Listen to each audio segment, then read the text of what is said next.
प्रभु ने मथुरा का त्याग, वृंदावन का त्याग करके मथुरा आए। कंस का वध हुआ और देवकी वसुदेव को फिर से राजगद्दी पर बिठाया गया।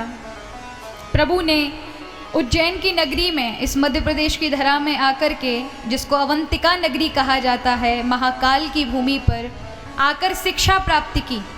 अब शिक्षा क्यों प्राप्त की? क्योंकि भगवान चाहते थे कि आज की पीढ़ी शिक्षित हो।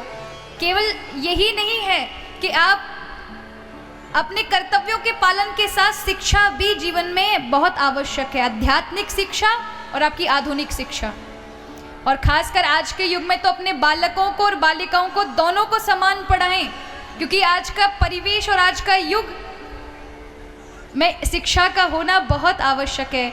अगर आपने उन्हें शिक्षा नहीं दी तो कहीं ना कहीं आप माता पिता का वो फर्ज अदा नहीं कर पाए, आपने उनके साथ दुश्मनी जैसा व्यवहार किया है। क्योंकि अपने बालकों को शिक्षित करना, संस्कार देना, ये बहुत बड़ा कार्य है जो हर माता पिता को करना चाहिए। खासकर हमारे यहाँ जाट समाज के भी कुछ भाई बंधु माताएं बहनें बैठी हैं। कौन कौन जाट समाज के यहाँ पर? अच्छा, माताओं में मेरा आप सभी जाट समाज के जो भाई बंधु हैं उनसे भी मेरा करवद्ध निवेदन है,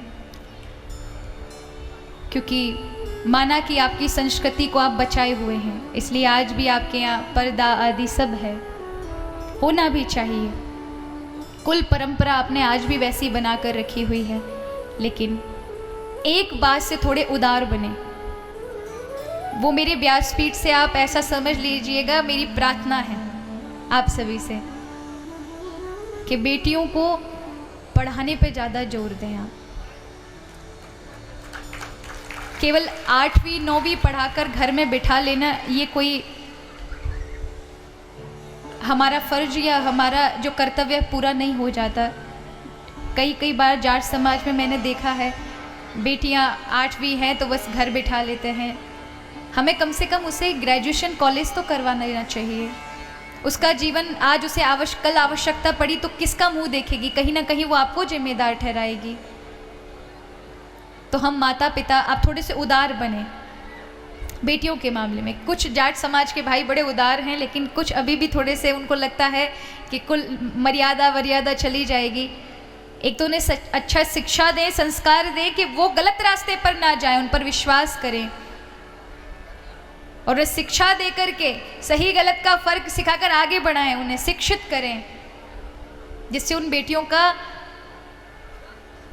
भविष्य बन सके। आज के दौर में शिक्षा की बहुत आवश्यकता है। मुझे कहीं बाहर जाना होता है तो अगर मैंने शिक्षा नहीं ली होती तो मेरे साथ भी बहुत नहीं उस चीज़ को मैं कर पाती जो मुझे आज करने को प्राप्त होती है। तो बहुत आवश्यक है आज के दौर में, इसलिए शिक्षा पर विशेष ध्यान दें। खासकर माताएं तो अपनी बेटियों को अवश्य पढ़ने पर जोर दिया करें, और खासकर पिता के रूप में जो अपनी बेटियों को रखे हुए हैं उनको भी थोड़ा उन्हें 12th या ग्रेजुएशन तो करा देनी चाहिए। पोस्ट ग्रेजुएशन ना करा सके तो ग्रेजुएशन करा दें, उन्हें कॉलेज तक भेज दें, जिससे वो पूर्ण अपना स्वाभिमान से जी सकें।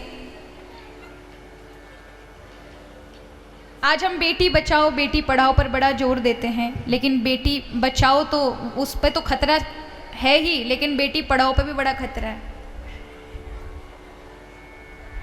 आजकल हमारे गवर्नमेंट में प्राइमरी स्कूल भी हैं, लेकिन प्राइमरी स्कूलों में कोई अपने बच्चों को भेजना नहीं चाहता क्योंकि शिक्षा व्यवस्था खराब है।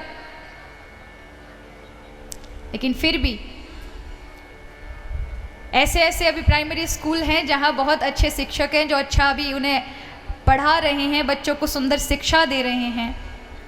तो जो हमारी सरकार जोर दे रही है तो हमें भी खुला विचार वाले होने चाहिए और अपने बच्चों को शिक्षित करें। और यही प्रभु ने अपनी इस लीला में कहा, जो खुद शिक्षा देते हैं उन्हें क्या शिक्षा लेने की जरूरत है, लेकिन वो भी उज्जैन गए और 2 महीने के अंदर पूरी शिक्षा प्राप्त करके आ गए। माने शिक्षा पर जोर देने के लिए भगवान कृष्ण ने अपनी लीला में ये बताया, निर्देश दिया।